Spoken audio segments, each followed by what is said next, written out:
Welcome to my classroom management strategy presentation. As a future elementary school teacher, I have based my classroom management plan on 4 overarching principles. Firstly, building self-reliance and responsibility in my students.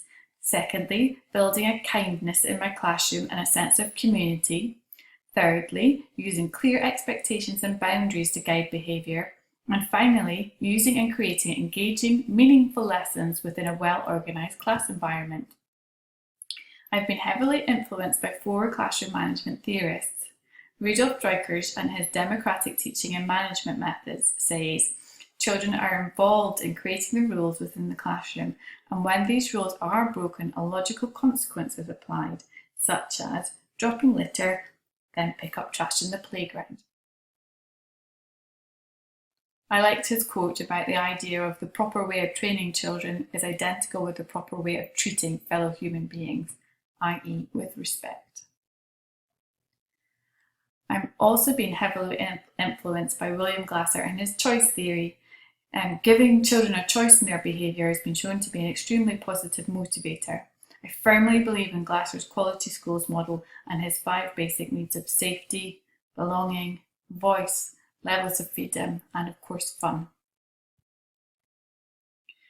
I also very much enjoyed reading Haim Ginot's theories and his ideas about guiding behaviour and not criticising. I do feel that many teachers criticise more than they guide, and that if you want your children to improve, let them overhear the nice things you say about them to others. I really liked what Thomas Gordon had to say about power and power struggles. Too many teachers are on a real power trip with their students, and it's something that makes me hugely uncomfortable. His quote says, an adolescent does not rebel against his parents, he rebels against their power. If parents would rely less on power and more on non-power methods to influence their children from infancy on, there would be little for children to rebel against when they become adolescents. Parents inevitably run out of power, and sooner than they think. I also very much enjoyed and have been very heavily influenced by our own University of Houston professor, Dr. Jerome Frauberg's thoughts. I'm a big fan of the organisation and caring strategies he's outlined, and about his messages about showing empathy and about being highly organised, and all of those really rang true for me. As far as the physical layout of my classroom goes, it's based on the idea of creating a home-like environment for my young students that is cosy but not over-cluttered. I would say that this picture is getting slightly on the cluttered side for me, but it has the idea with the cushions, the soft toys. I would go for very calming, soothing palettes and not have as many bright colours.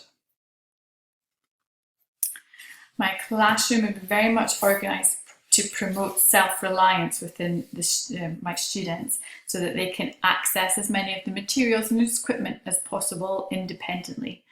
So I'll have a variety of easy to use systems in place for organising stationery, for student choice in their display of work, and for turning in completed work easily.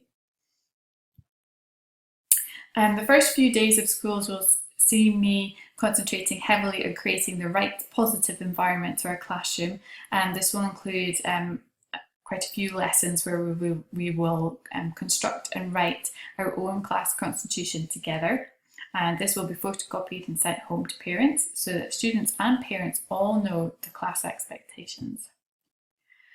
I'm planning to use a range of positive reinforcers to encourage the behaviours that I want to see. Each day the children and I will nominate a star of the day. The star will have done something well the day before. That can be a social skill, such as taking care of a friend, or a piece of schoolwork, such as focusing for a long time on creating a picture. The star will then have a special rug to sit on, be the line leader for the day, and get a certificate to take home, which is going to be a good home link. I will also use Golden Time, which is a precious 45-minute slot on a Friday afternoon to celebrate good behaviour choices. We'll have a range of special activities that children can choose from.